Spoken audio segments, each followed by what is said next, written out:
Abramos a palavra do Senhor em Gênesis. Nós retomaremos a exposição de Gênesis e, como temos feito já de alguns meses, nós vamos seguir uma sessão, um bloco do texto do livro, para então passarmos para o outro livro que tem sido exposto paralelamente nas nossas séries. Então, dessa feita, nós seguiremos em Gênesis capítulo 37, irmãos. Abra Gênesis capítulo 37.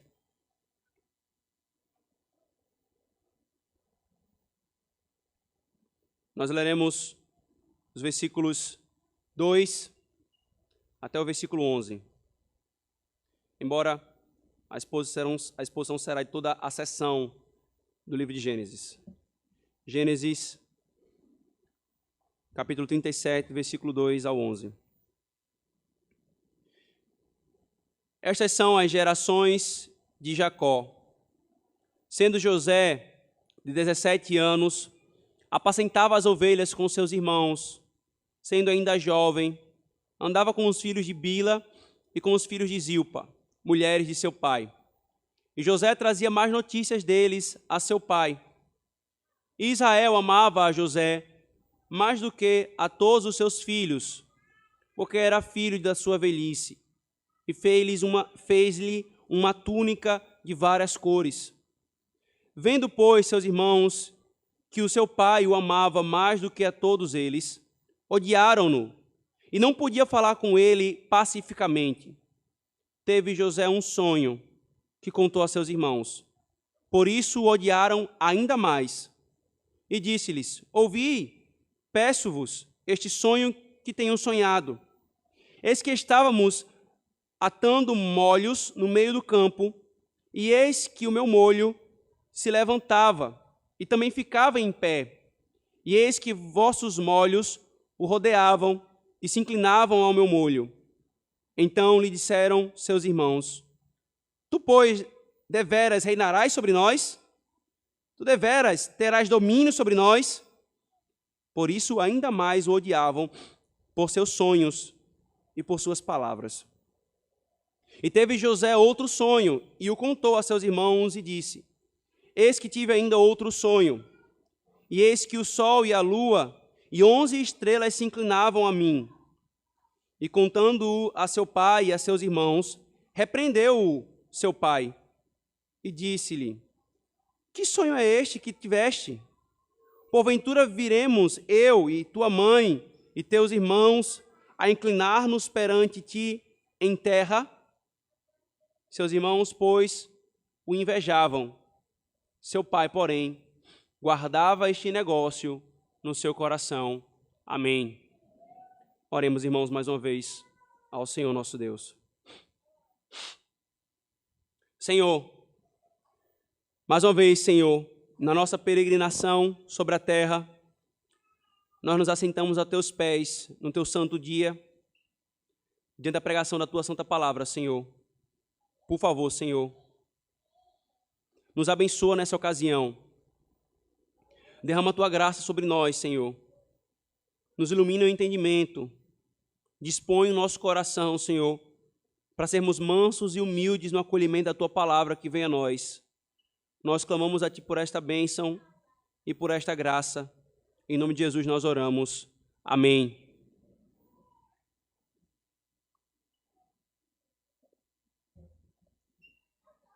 Irmãos, a partir de agora, nós vamos iniciar uma nova sessão no livro de Gênesis, mais precisamente a última sessão do livro de Gênesis, no qual agora o personagem principal não é mais Jacó, como foi na anterior, não é mais Abraão ou Isaac. Agora o personagem principal é um dos filhos de Jacó, a saber, José. José, irmãos, ele passa a ser o foco aqui. Ele que é o primogênito, o primeiro filho de Raquel, a amada esposa de Jacó. Os irmãos lembram bem toda aquela confusão que Jacó passou, se colocou, apoiou, envolveu-se. Então, Raquel, a sua esposa amada, ela teve este filho, José, e no parto do segundo filho, Benjamim, ela veio a falecer. Curiosamente, irmãos, essa sessão, ela começa assim, veja o versículo 2. Estas são as gerações de Jacó. Algumas versões, como a Ara, por exemplo, colocam: esta é a história de Jacó. E aí pode gerar alguma dúvida no leitor para essa versão que traduz dessa forma, porque começa assim: esta é a história de Jacó, aí logo em seguida, José tinha 17 anos, e o tempo todo é José que se fala de José. Mas não é a história de Jacó, é porque, irmãos, a linguagem aqui de Gênesis não está, a partir de agora, falando sobre a história de Jacó. A história de Jacó foi falada anteriormente. Mais precisamente, a expressão que tem aqui no hebraico, me permitam falar só para os irmãos situarem no uso aqui da palavra, é o Toledot, que significa as gerações de Jacó.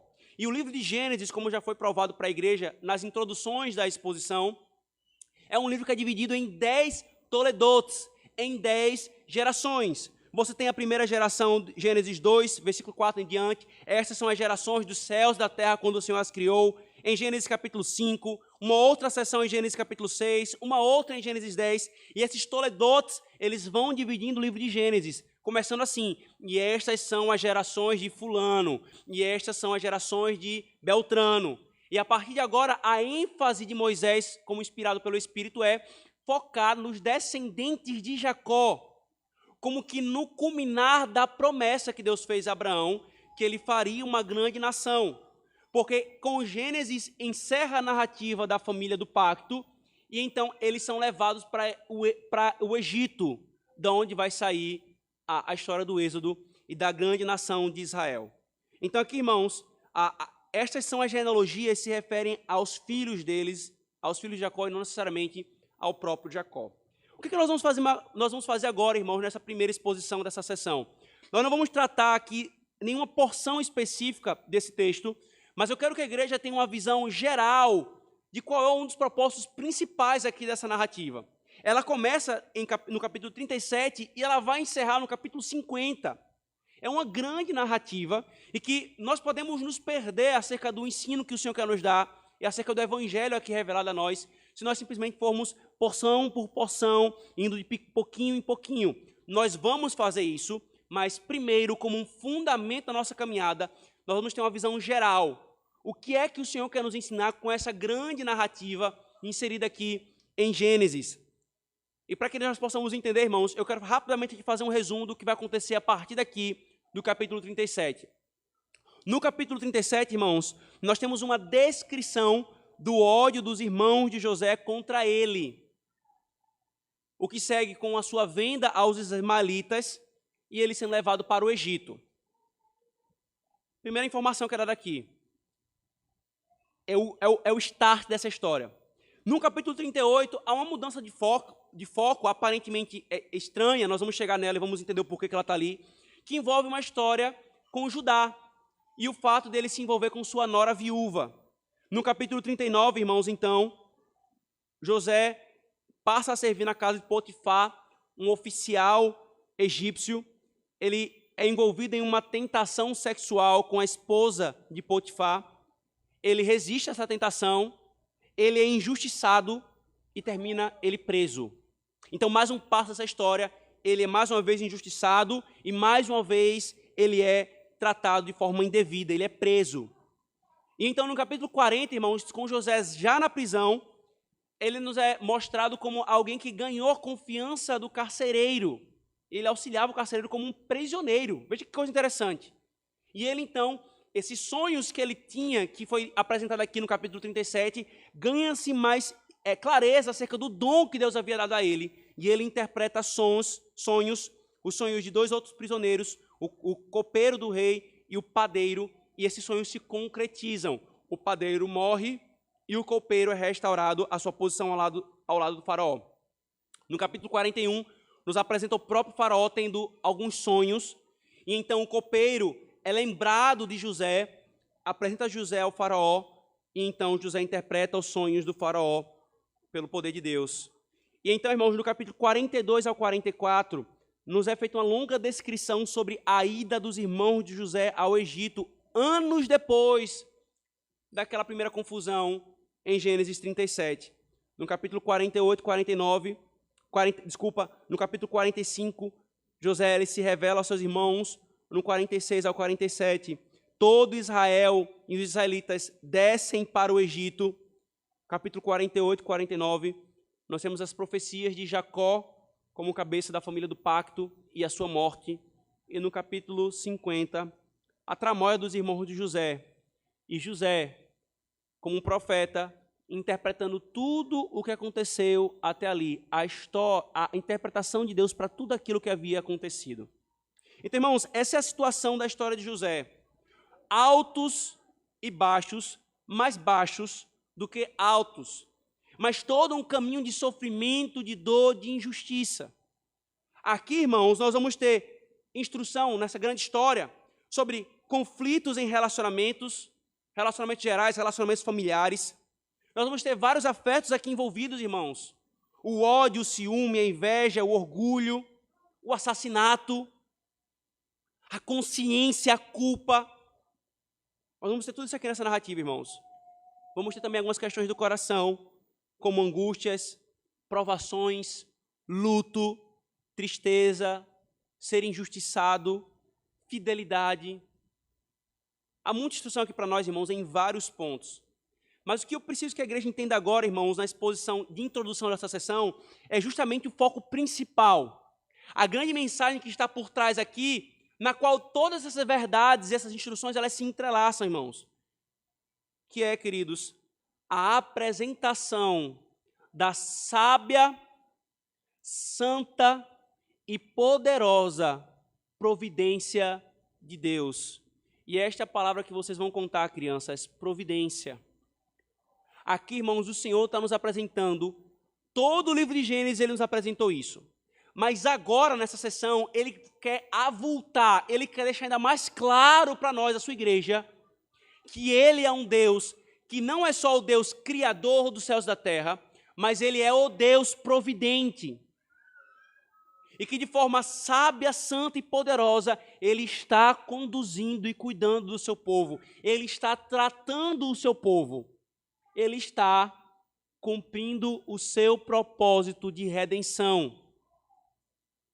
Nós aprendemos então aqui, irmãos, que o Senhor nos conduz pela sua sábia, santa e poderosa providência, em meio a dores, injustiças, sofrimentos, angústias e pecados, nossos e dos outros, para no final sempre nos fazer o bem.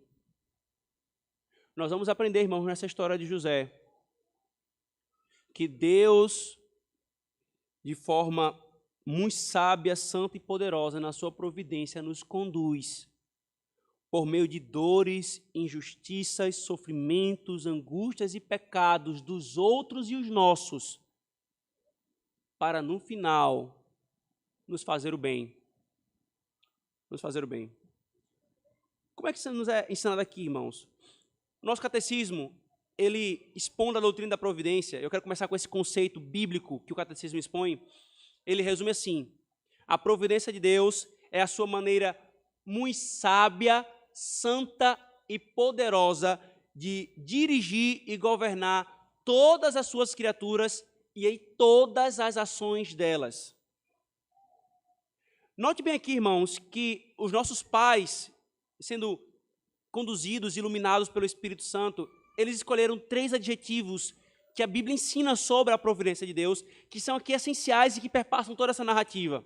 A providência de Deus, ela é sábia. O que significa, irmãos, para mim e para você? É que é sempre o melhor. É sempre o melhor. John, certa vez, falou, se nós fôssemos realmente sábios e inteligentes, nosso coração se contentaria com o que a providência de Deus nos traz, porque ela é sempre o melhor. Mesmo que nós não consigamos entender, mesmo que nós não consigamos perceber no primeiro momento o quão melhor é aquilo que o Senhor nos fez na providência, ela é sempre a melhor, porque ela é sábia. Ela fez a melhor opção, o melhor caminho. Essa providência também é santa, irmãos, porque não há pecado da parte de Deus, nem injustiça. E isso aqui é uma alegação constante da boca dos homens, que Deus é injusto, Deus foi injusto comigo, na sua providência Ele não deveria ter feito isso comigo, porque eu... Mas não há um resquício de injustiça na providência de Deus. Ela é sempre santa. Ela é sempre boa, moralmente boa. Ela sempre intenta o bem, mesmo que por caminhos carnais nos seja dolorosa. No que diz respeito à nossa carne. E ela também é poderosa, irmão. Sabe o que significa? É que ninguém, nenhum homem, nenhuma criatura pode resistir à condução da providência de Deus. Ninguém. E o que mais Gênesis nos provou foi isso. Quando o pecado do homem se levanta contra Deus, ele quase como um golpe faz com que tudo aquilo se volte para a glória dele. Nunca o pecado vai prosperar. Nunca. Toda rebelião, todo levante do coração humano, todas as vontades pecaminosas, todas as ações pecaminosas, todos os intentos pecaminosos não prosperarão porque ela é poderosa. Ao considerarmos, irmãos, a história de José, nós percebemos justamente isso aqui. Enquanto os irmãos de José intentavam o mal contra ele, Deus estava intentando o bem.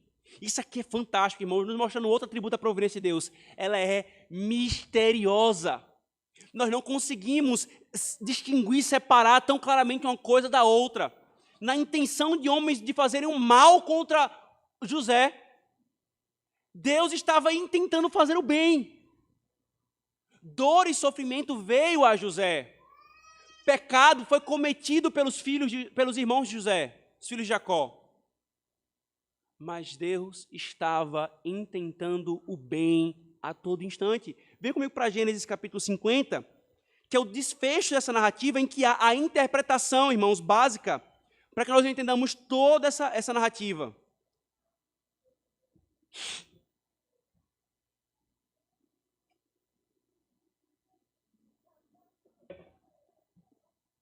No final, Jacó já havia morrido, os irmãos de José ficaram com medo de que José não tivesse feito nada contra eles, porque Jacó ainda estava vivo, e ficaram com medo de José então se vingar deles por tudo que eles fizeram, e eles vieram com mentira para José. Olha, nosso pai pediu para que você nos perdoasse, tá? Não faz nada não, porque em memória ao nosso pai, ele pediu para que você nos perdoasse. Mas jamais teve essa história. Então, José responde com tristeza. Veja o versículo 19 antes. E José lhes disse: não tem mais, porventura estou eu em lugar de Deus? Por que o coração de José se arrefeceu contra qualquer vingança? Por que o coração de José amadureceu em todo esse processo e ele não se levantou com todo o poder que ele tinha para pisar nos seus irmãos? Agora vocês vão ver. Eu comi o pão que o diabo amassou, agora vocês vão ver na minha mão. Por que ele não fez isso? Por causa da maturidade acerca da providência de Deus. Ele não só tinha a doutrina, ele experimentou tudo aquilo, ele entendia o que Deus fazia. Olha a interpretação. Vós bem intentastes mal contra mim, porém, Deus o intentou para o bem, para, como se vê nesse dia, para conservar muita gente com vida. Enquanto vocês intentavam me fazer o mal, Deus estava intentando fazer o bem, para o bem de muita gente. Eu sofri muito pelo pecado de vocês. Vocês pecaram gravemente contra o Senhor. Mas a glória dele triunfou sobre tudo isso, e é o que nos importa. Só pode falar isso, irmãos, o coração que entendeu a glória desse Deus providente e se entrega à providência dele. A providência de Deus, irmãos, e em sua forma de atuar, ela é misteriosa, mas também ela é abrangente e real. Nada escapa da sua operação, irmãos, nenhum só fio de cabelo, nosso Senhor diz. É impressionante ver os homens se debatendo e se rebatendo com essa doutrina e falar assim: não, eu quero a minha liberdade. Sou eu que tenho controle da minha vida. Ímpios e alguns que se dizem crentes, especialmente aqueles que adotam a doutrina do arminianismo ou outras variações disso. Isso é consolo para o povo de Deus. Um crente que olha para essa doutrina maravilhosa, misteriosa, santa, poderosa, ele não se sente com amarras, ele se sente com um pai que está cuidando dele. Ela abrange tudo, nenhum detalhe sai do seu controle. John Flavel, irmãos, numa obra, um puritano, um presbiteriano inglês, o clássico da história da igreja sobre a doutrina da providência, saiu em português recentemente, eu recomendo à igreja a leitura desse material. Ele diz assim: quem lê cuidadosamente a história da ascensão de José a governador do Egito, pode enumerar 12 atos notáveis aos passos da providência pelos quais ele alcançou grande honra e autoridade. Veja só, se apenas um deles tivesse falhado, é bem provável que o episódio também teria dado errado. Mas cada um se desenrolou em sua ordem, mantendo o tempo e o lugar exatos. Uma pessoa que abre a boca para achar que tem algum grau de autonomia, isto é, de independência de Deus em suas deliberações, em seus projetos, em sua vida, e não reconhece a misteriosa, poderosa, sábia e santa providência do Deus soberano, ela não entendeu nada do que é a vida. Bastava uma coisa fora do lugar. Você olha a história de José, os irmãos deles indo pastorear e demorando, por algum motivo demoraram. O pai, então, é movido a ir mandar José. José obedientemente vai até os seus irmãos. Então, veja outro passo da providência. Ele encontra os seus irmãos e os seus irmãos o veem vindo. Então, surge no coração dos irmãos um plano maléfico. E aí passa uma caravana de ismaelitas justamente no momento em que José estava clamando. E aí ele é vendido no Egito e ele é comprado por quem exatamente? Por Potifar. Cada ato sucessivo da providência de Deus, certinho, com uma engrenagem se encaixando para o desenrolar da história.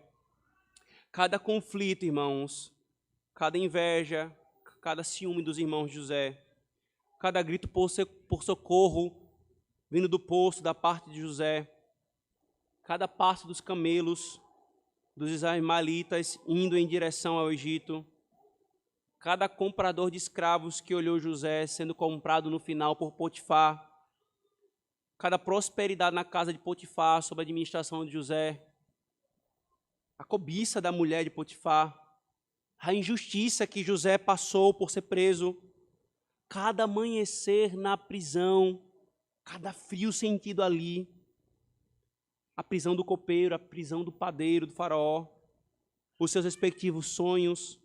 Cada detalhe, irmãos, estava debaixo da providência de Deus. Cada detalhe.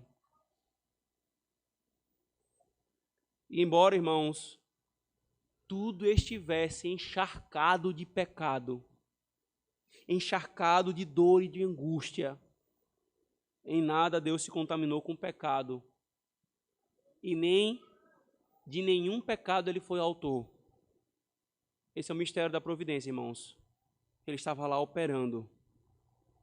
A sua glória iria triunfar. A sua glória iria triunfar. O Deus da Escritura, irmãos, é o Deus providente. Ele não é como o Deus do deísmo ou o Deus da divindade genérica dos homens. Ele age pessoalmente em cada detalhe para cumprir o seu plano, o seu propósito. Não há um design apenas na criação. Há um design na providência. Há um projeto, há um desenho, há um cálculo, há um quadro final. Quando a obra da criação terminou, conforme Gênesis 2 nos alude, o Senhor teve prazer na obra da criação. É como se um autor de um quadro terminasse a sua pintura, desse um passo para trás e se admirasse. Que glória essa criação! Que coisa gloriosa! Irmãos, a obra da providência é do mesmo jeito. Ele criou e ele está gerenciando a criação. E vai chegar na consumação da história e ele vai dar um passo. E nós vamos juntos dar um passo e olhar. Que quadro maravilhoso. Cores escuras, tons tristes, cores alegres, tons claros, tudo isso compõe num emaranhado de pinceladas o quadro da providência. Ele vai apresentar o seu propósito no final. Nós não temos o todo, irmãos. Agora nós não temos. Mas ele tem. José, queridos, não tinha um todo. Ele não tinha o todo do que estava acontecendo. Enquanto ele andava, irmãos, ele ia sangrando, sem saber que toda aquela caminhada com sangue gotejando, com a sua alma gotejando de dores, na verdade era para o seu bem. Era para o bem do seu pai, da sua família, de Israel, da obra da redenção, até mesmo dos egípcios e dos ímpios daquela região. Sofreu pelo bem de muitos. Em todo o processo, não vendo todo, havia uma coisa: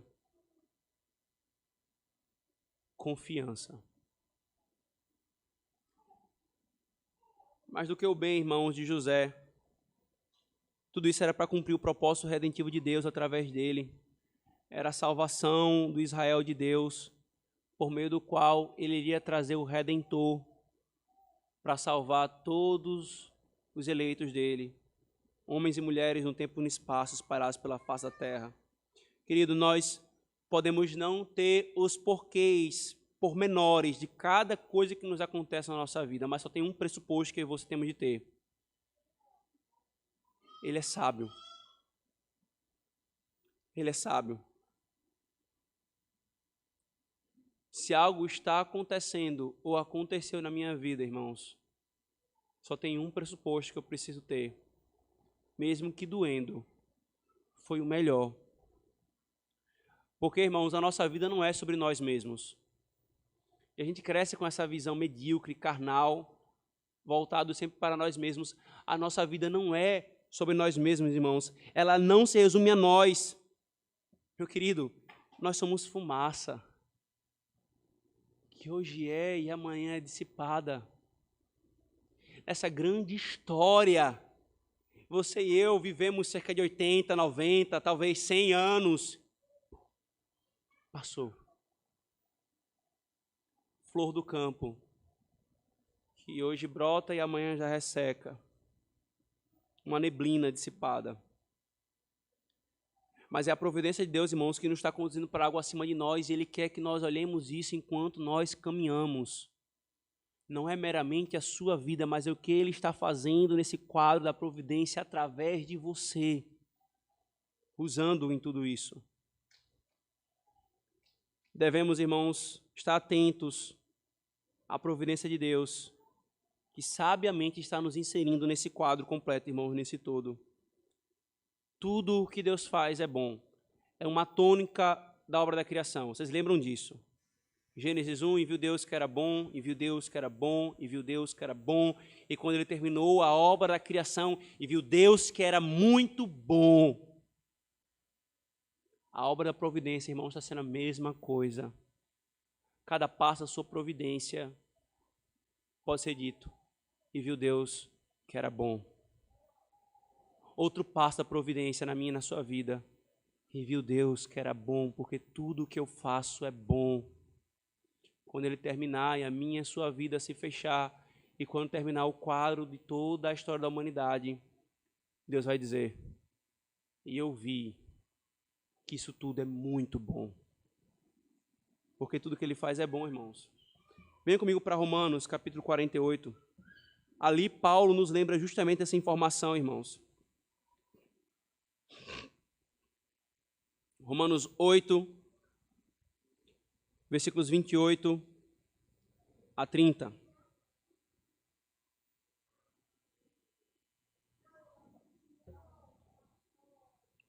Esse é um texto que tem uma dificuldade de tradução, irmãos. Eu vou ler aqui conforme a nossa versão, que a nossa igreja usa, a ACF, mas também vou falar uma tradução mais precisa, para que entendamos essa doutrina. Paulo diz: e sabemos que todas as coisas contribuem juntamente para o bem daqueles que amam a Deus, daqueles que são chamados segundo o seu propósito. Porque os que dantes conheceu também os predestinou para serem conformes à imagem de seu Filho, a fim de que ele seja o primogênito entre muitos irmãos. E aos que predestinou, a este também chamou. E aos que chamou, a este também justificou. E aos que justificou, a este também glorificou. O texto, irmãos, mais precisamente, ele deve ser traduzido assim: porque sabemos que Deus age em todas as coisas para o bem daqueles que o amam. Quem são os que o amam? Os que foram chamados segundo o seu propósito. E que bem é esse que ele está intentando? O texto nos diz, irmãos, é formar a imagem de Cristo em nós. Meu querido, você pode não entender os pormenores de alguns porquês do que acontece na sua vida, mas você tem que ter um pressuposto. É coisa boa que ele está fazendo. Uma coisa certa. Ele está forjando Cristo em você. Então a pergunta que você tem de fazer é: você é crente no Senhor? Como essa situação me fará mais parecido com Cristo?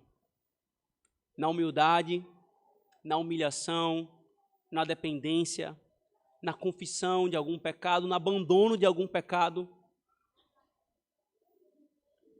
Se assim, irmãos, é a providência de Deus, então, meu querido, confie em Deus quando as providências parecem contrárias àquilo que poderia ser melhor aos seus olhos, ou até mesmo contrárias às promessas. É ali que o Senhor nos coloca para exercitar a nossa fé, irmãos. Confie na providência de Deus. A providência de Deus, irmãos, vem sempre misturada o doce com o amargo. Ela vem sempre curando, enquanto ela precisa ferir e expor mais alguma coisa no nosso coração, irmãos. Ela está sempre abençoando enquanto aflige. Por isso, queridos, como Thomas Watson falou, aprenda a se submeter à divina providência.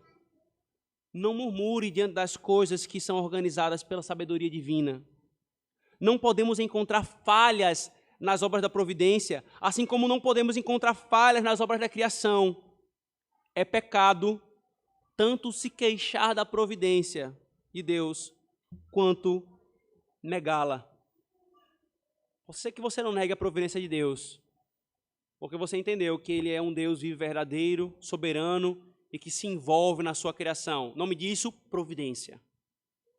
Mas se eu e você, irmãos, nos levantamos contra ela, com queixas, com blasfêmias, se entregando à tristeza profunda por causa do que ela nos traz, se entregando à ira contra o Senhor e contra os homens, eu estou me levantando contra a providência, irmãos.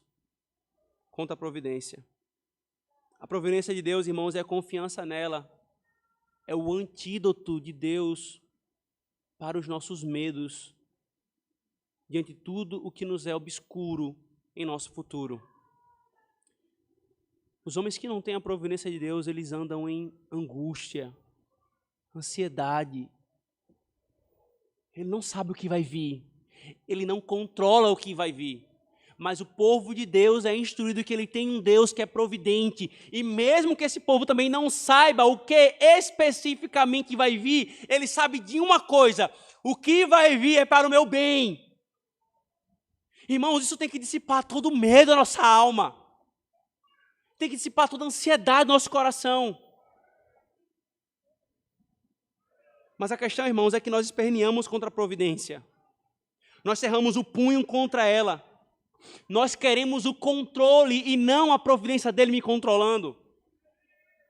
E a grande prova de que eu quero o controle e me colocar no lugar de Deus é a ansiedade no meu coração. Ela é um sinal dessa idolatria, irmãos. Quando a reação de Deus, que Deus quer colher de nós, não é esperneio, nem blasfêmia, nem murmúrio. A reação que Deus quer colher de nós, irmãos, é submissão, é acolher a sua providência, é descansar nele, irmãos, é o louvor. Queridos, há uma história do conhecido dominador, a Gengis Khan, do Império Mongol. É uma história contada num livro de crianças, o livro das virtudes. O Gengis Khan, ele tinha um falcão que caminhava sempre com ele, aquela prática comum no Oriente, de ter aquele falcão de estimação que pousava sempre no seu braço. E ele auxiliava. Certa vez Gengis Khan foi beber um pouco de uma água, de uma fonte que ele encontrou. E quando ele tentava levar o copo para a sua boca, o falcão vinha e dava um rasante no seu braço e derrubava o copo. E ele então, se chateando com aquilo, ele pegou de novo mais uma porção da água e quis tentar beber. E o falcão vinha e dava um rasante no seu braço e derrubava a água. Ele já muito irado com aquilo, ele pegou mais uma vez o copo e tentou beber a água daquela fonte, daquela porção de água que ele tinha visto. Mais uma vez o seu falcão veio, lhe deu um rasante, ele tirou a água da mão. Mesmo gostando muito daquele falcão, ele tirou a sua espada e matou aquele falcão. Logo em seguida, ele tenta mais uma vez beber a água e ele levanta a cabeça e olha um pouco mais para longe na fonte. Tinha uma serpente profundamente venenosa, recém-morta naquela fonte. O falcão estava simplesmente livrando-o do mal. Irmãos, é claro que a providência do Senhor é muito mais do que o falcão de Gengis Khan. Mas a nossa reação contra a providência do Senhor é tal qual a reação de Gengis Khan ao seu falcão. Ela está fazendo bem para nós. Mas contra o que nós nos levantamos? Contra ela. Contra ela. Por isso, irmãos, mais uma vez citando Thomas Watson, ele disse: mal sabemos o que fazer da providência de Deus. Nós mal sabemos o que fazer com ela e nós estamos prontos a censurá-la por aquilo que nós não entendemos.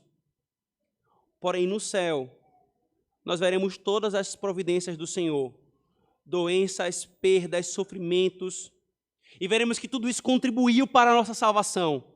Aqui, somente vemos peças obscuras da providência de Deus, e é impossível julgar a sua obra por pedaços. Porém, quando chegarmos ao céu e virmos o corpo inteiro e o retrato de sua providência em cores vibrantes, será glorioso contemplá-la. Então veremos como todas as providências de Deus cumpriram e contribuíram no cumprimento de suas promessas. Por isso, querido, mais uma vez, eu posso não enxergar um palmo que está na minha frente, mas eu devo continuar confiando no Deus que está conduzindo. José não sabia do que estava por vir na sua vida. Ele só via sofrimento após sofrimento, angústia após angústia, mas Deus estava conduzindo. Eu já contei essa história para a igreja. O ano passado, quando eu fui a Rondônia, pregar na igreja presbiteriana em Cacoal, uma longa viagem, na volta, o aeroporto de Cacoal era um aeroporto pequeno, só tinha um portão de entrada e todo mundo só ia pegar o mesmo avião naquele portão, né? Foi interessante porque o pessoal do aeroporto falou assim: atenção passageiros, se dirijam ao portão 1, mas só tinha o portão 1, né? Mas a gente foi para lá e esperam lá, com o céu que estava claríssimo e limpíssimo, ficou fechado. E começou uma chuva torrencial assustadora. E aí a viagem teve que atrasar. E foi comunicado: os pilotos não vão levantar voo nessa condição. Aí, claro, né? O pessoal começa a ficar um pouco nervoso. E aí eu estava com um livro, sentei, comecei a ler no meu canto e perto de duas mulheres conversando, não se conheciam, mas estavam conversando sobre o atraso. E foi ali que eu pude ouvir uma frase interessante. Uma mulher falando com a outra, eu falei: rapaz, que coisa chata, né? Esse atraso é muito chato. Mas confiemos no piloto, ele está vendo além de nós. Ele está vendo o que a gente não está vendo. Na mesma hora, eu pensei: impressionante o nosso coração. Nós confiamos que um homem sabe o que é melhor para me conduzir numa coisa que pode me levar à morte. Mas o nosso coração resiste à confiança em Deus. Ele sim está vendo além. Ele sim está vendo além. A providência de Deus, queridos, para o ímpio é como o revolver de um lixo. quando a providência do Senhor vem sobre um ímpio, é como revolver um lixo, só sobe o odor do chorume. O chorume da blasfêmia, da ingratidão, da murmuração, do descontrole, da ansiedade.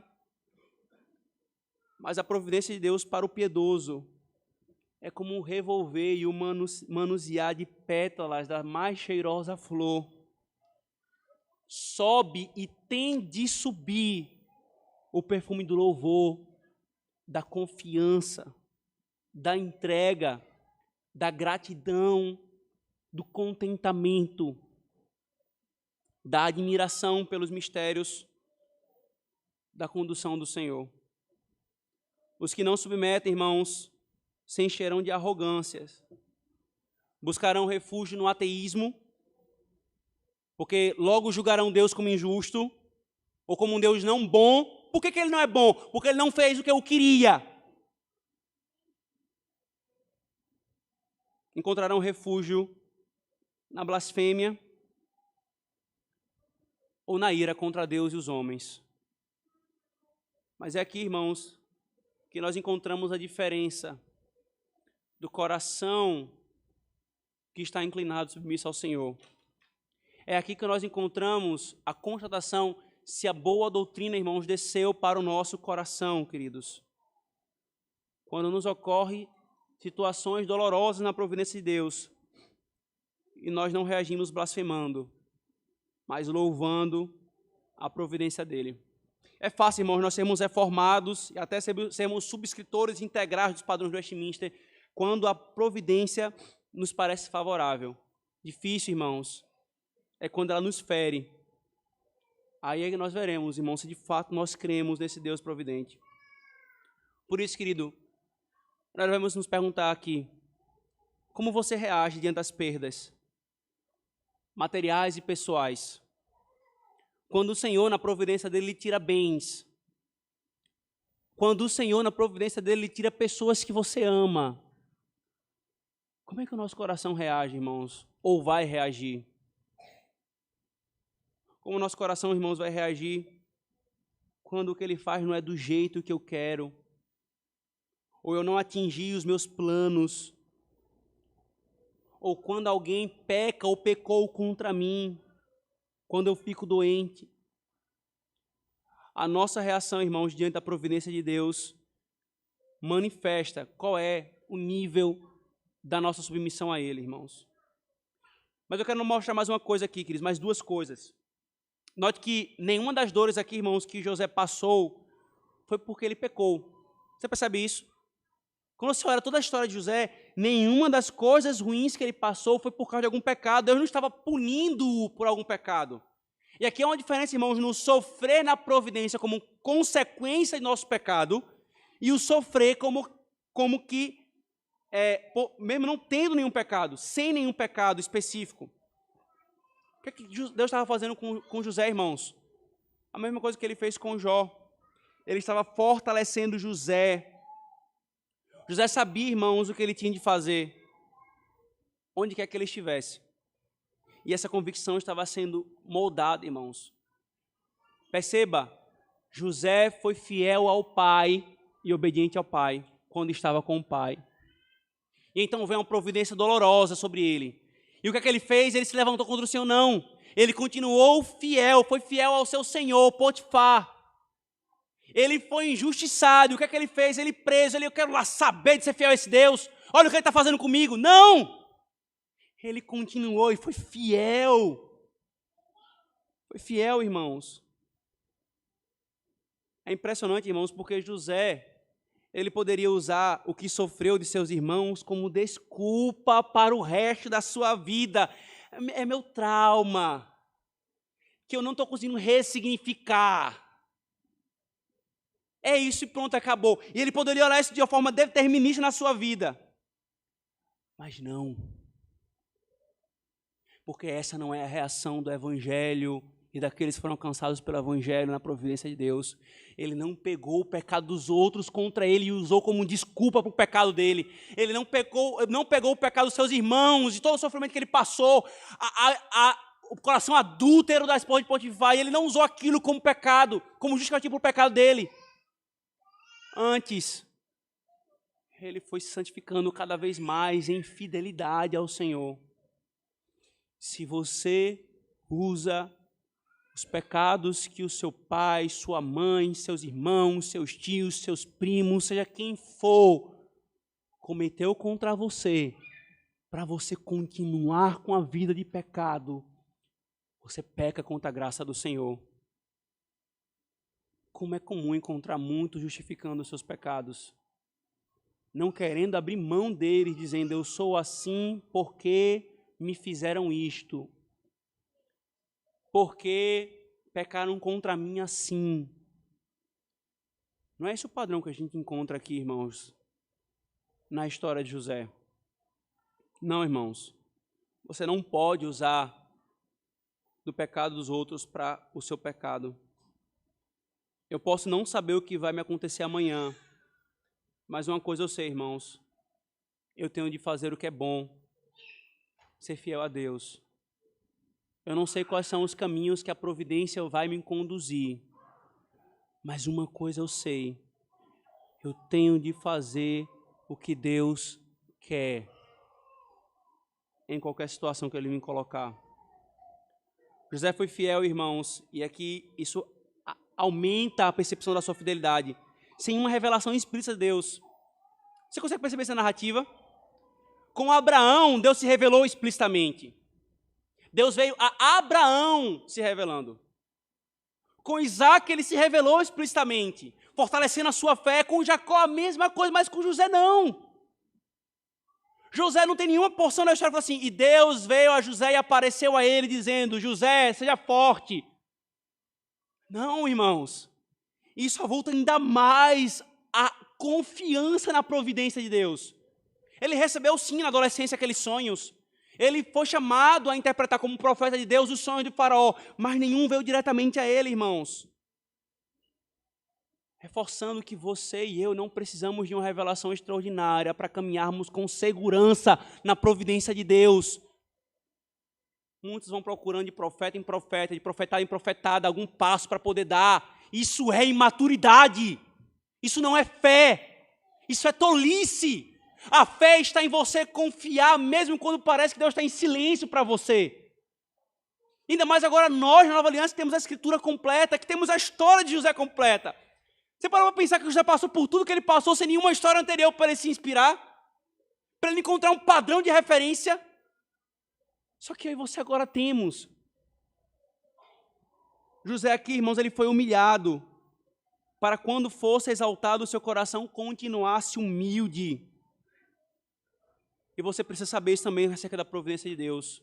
Deus, ele nos fará, irmãos, passar por situações dolorosas, duras e difíceis, para expor o nosso coração, para nos humilhar, para nos tratar, a fim de nos fazer bem. E se o seu coração está atento à palavra de Deus, você vai se lembrar que é justamente isso que ele fala ao povo de Israel em Deuteronômio 8. Eu conduzi vocês pelo deserto, foi para humilhar vocês, foi para mostrar o que estava no coração de vocês, para no final lhes fazer o bem. Querido, deixe o seu coração ser tratado. Não relute na providência de Deus. Se entregue a ela. Abaixe a cabeça. Deus, o que é que o Senhor quer que eu aprenda? Porque na providência, irmãos, tudo pode mudar. Você vê, no meio da narrativa, por um lembrete, o copeiro lembra de José. E o cara que estava na masmorra já há 2 anos preso, ele é tirado da masmorra a príncipe do Egito, em um dia. Porque não é o poder de Deus para fazer, irmãos, a questão. Qualquer que seja a condição que você esteja, ou a situação que você passou, se Deus quiser, Ele pode em um instante, em um estalar, em uma palavra, mudar tudo. E se Ele não mudou, é porque Ele quer tratar o seu coração. Ele vai tirar o fruto que Ele quer. O fato, irmão, da poderosa providência de Deus que ninguém pode resistir. E quando você olha para essa situação, fica claro, nada que está acontecendo pode deixar de acontecer, se Ele quiser. Se Ele quiser, vai parar. Mas Ele vai tirar o fruto que Ele quer, irmãos. Apenas quem se entrega à providência de Deus, irmãos, está preparado para desfrutar dos períodos de bonança. Quando, irmãos, nós nos metemos à providência de Deus, nós poderemos dizer, com um coração humilde, sincero, verdadeiro, piedoso e maduro, nós poderemos dizer: meu pai, minha mãe, meus irmãos, aquele homem mau, as pessoas, elas intentaram mal contra mim. Mas Deus intentou o bem. Eu só vou poder falar isso quando o meu coração se submeter à providência de Deus. Eu só vou poder dizer como Davi no Salmo 119, foi-me bom ter passado pela aflição, para que eu aprendesse os teus juízos. Você consegue parar para pensar? A pessoa abrir a boca para dizer, foi bom ter sofrido. Você já imaginou você poder falar isso? Você que está sentindo dor na sua alma hoje, lá na frente você poder dizer, obrigado, Senhor, por ter passado por aquilo. Não tenha dúvida, você vai poder dizer isso, se o seu coração se submeter à providência de Deus. Mas se você der vazão ao seu pecado, você penderá para a apostasia. Há um detalhe, irmãos, aqui ainda nessa visão completa do texto. Olha Gênesis 39, uma coisa que vai impressionantemente se repetindo, irmãos, na narrativa. Vou pegar aqui só 2 exemplos.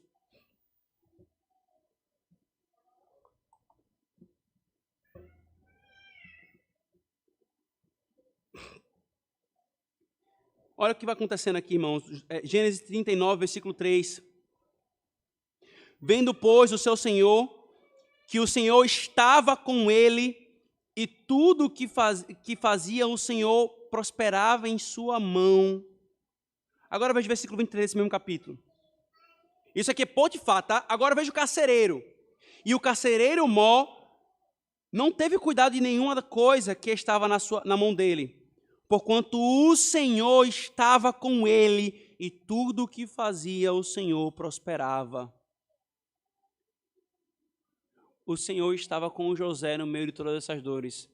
Irmãos, esse é o nosso consolo na providência.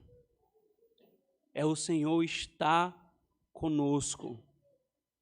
Ele prometeu não nos desamparar, irmãos. Nós podemos ter as bonanças dessa terra e não termos o Senhor. Isso é uma tragédia. Nós podemos passar pelas piores aflições da providência, mas se pode ser dito acerca de nós, o Senhor está com esse povo, o Senhor está com esse crente. Irmãos, é o nosso consolo, é o ponto mais importante para nós. Mas eu não poderia, irmãos, encerrar a nossa exposição de introdução nessa sessão sem destacar o principal ponto aqui, irmãos. Qual é o principal ponto aqui? O que é que esse texto nos revela acerca de Cristo do Evangelho, irmãos? A história de José, irmãos, ela é uma clara profecia daquele José que foi concebido por obra do Espírito Santo, a concepção miraculosa, tal qual ou parecida em algum grau com a concepção impossível por um estéril por parte da Raquel. Você encontra em José um jovem obediente. E o que é que você encontra no nosso Senhor? Um jovem obediente a seus pais. Você encontra em José o desprezo dos seus irmãos. E o que é que você encontra no Senhor? Os seus irmãos o chamavam de louco. Você está louco? Como é que você abre a boca para dizer que é o Filho de Deus, o Messias? Você encontra em José o ódio dos seus irmãos. Você encontra no nosso Senhor o ódio daqueles que eram seus irmãos nacionais, os judeus. Você encontra em José um homem humilhado injustamente, que sofreu inúmeras injustiças. Você encontra no nosso Senhor um homem que sofreu infinitamente mais. Você encontra em José um homem que foi humilhado para a salvação dos seus irmãos. Você encontra nesse Cristo um homem humilhado para a salvação dos seus irmãos. Você encontra em José um homem que foi até o fundo do poço para de lá ser exaltado. Você encontra em Cristo aquele que foi até o Hades, esteve sob o poder da morte, para depois ser exaltado. A história do José, querido, é muito mais do que simplesmente nos ensinar como lidar com os sofrimentos da vida ou com as injustiças. José é um tipo de Cristo. Tudo que José passou nos aponta para aquele bendito Salvador, que foi muito mais injustiçado do que José e eu e você fomos juntos. Para aquele bendito Salvador que foi humilhado por aqueles que ele iria salvar. Que foi odiado, que foi pisado. José gritou sim do poço angustiado, seus irmãos ouviram o seu grito e cerraram seus ouvidos. Cristo bradou da cruz, sendo o único homem perfeitamente justo na terra. E até o Pai ele voltou o rosto. Ele foi humilhado, sofreu na providência de Deus, mas ele se entregou a ela dizendo: que seja feita a tua vontade. Aparta de mim esse cálice, mas que seja feita a tua vontade. Irmãos, nós encontramos em José o quadro perfeito daquele que é o nosso Senhor, que garante que o fim de cada ato da providência de Deus seja para o nosso bem. Por que que o fim de cada ato da providência é para o bem da igreja? Por causa de Cristo. Deus está forjando Cristo na igreja. Deus está levando a consumação da redenção da obra de Cristo. Igreja, olhemos para a providência de Deus com submissão. Olhemos para José, vendo o nosso Redentor ali, pregado a nós, estampado para nós. Não há nada que nós passamos que não seja para o nosso bem.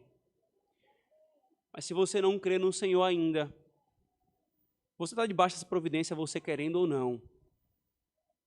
Você pode ser como aquele professor transexual que eu tive, que eu já contei para a igreja, que bravejava contra o céu, dizendo: sou eu que controlo a minha vida, não Deus. Você pode falar isso, mas isso não vai mudar o fato de que é a providência de Deus que controla a sua vida. Você pode ter passado por muitos sofrimentos, ansiedades e angústias, sem entender o porquê, até esbravejando contra Deus e achando o ateísmo como a melhor opção.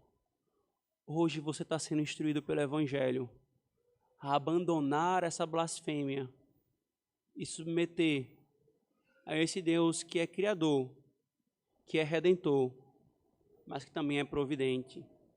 Se entregue a Ele e você verá que a providência dele jamais intenta o mal àqueles que se submetem a Ele, mas só intenta o bem.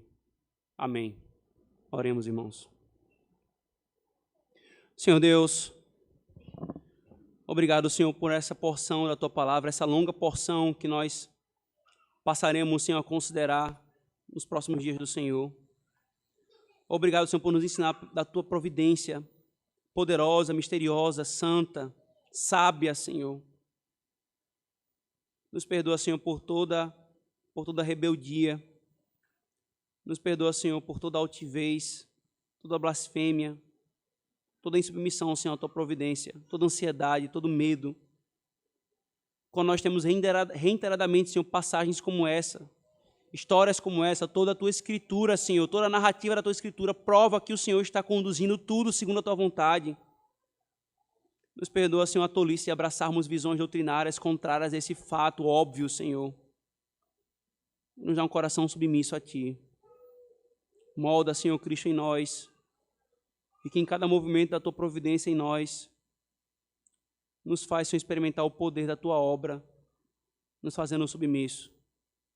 Agora, Senhor, o nosso coração foi preparado e está sendo preparado. Quando vier, Senhor, situações angustiantes, nos sustenta com essas verdades. E se porventura, Senhor, agora o nosso coração está lidando com alguma situação angustiante, que isso seja consolo e bálsamo, Senhor, para a santificação da nossa alma. Nós oramos em nome de Jesus.